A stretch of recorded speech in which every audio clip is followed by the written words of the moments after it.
విశాఖపట్నం జిల్లా మద్దిలపాలెంలోని వైసీపీ కార్యాలయంలో పార్టీ నేతలు మీడియా సమావేశం నిర్వహించారు.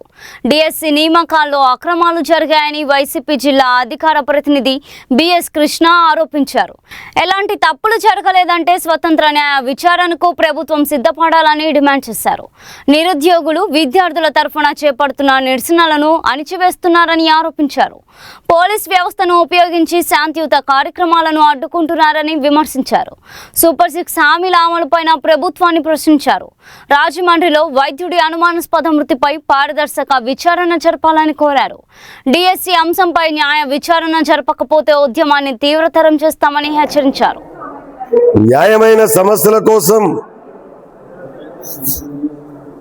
జగనన్న సారథ్యంలో వైఎస్ఆర్ కాంగ్రెస్ పార్టీ న్యాయమైన కోరికలు తీర్చాలని, డిఎస్సి మీద జరిగిన అక్రమాలపై సిబిఐ ఎంక్వైరీ జరిపించాలని, ఇచ్చిన వాగ్దానాలు నెరవేర్చాలని పోరాటాలు సాగిస్తుంటే, నిరసనలు చేస్తుంటే, నిరాహార దీక్షలు చేస్తుంటే,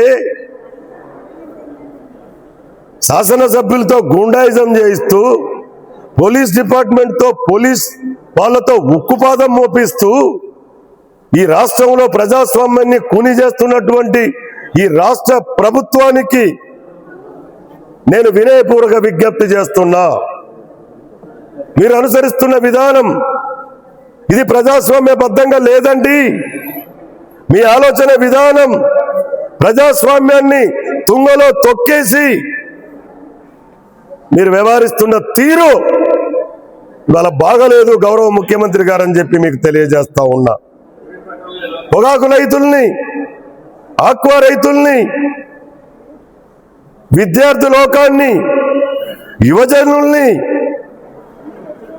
నా ఎన్జిఓస్ని, అన్ని సమస్యల్ని ఇవాళ పరిష్కరించకుండా సిపిఐ సిపిఎంతో పాటు అన్ని వామ్ ప్రతిపక్షాలు ఇవాళ రాష్ట్ర వ్యాప్తంగా ఆందోళన చేసి మీ మీద న్యాయం చెయ్యండి అని చెప్పి న్యాయ పోరాటాలు చేస్తుంటే,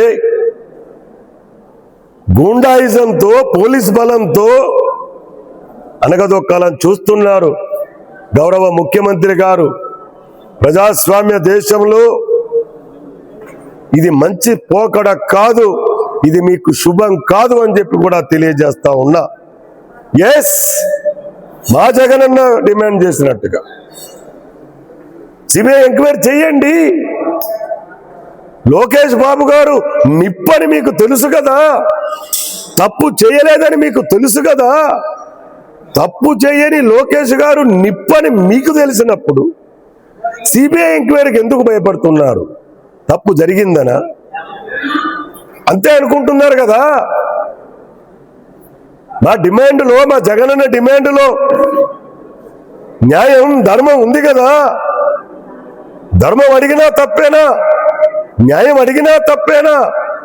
మాట్లాడినా తప్పేనా? ఇది ఎక్కడి ప్రజాస్వామ్యం గౌరవ ముఖ్యమంత్రి గారు అని చెప్పి అడుగుతూ డిఎస్సి మీద సిబిఐ ఎంక్వైరీ వేసి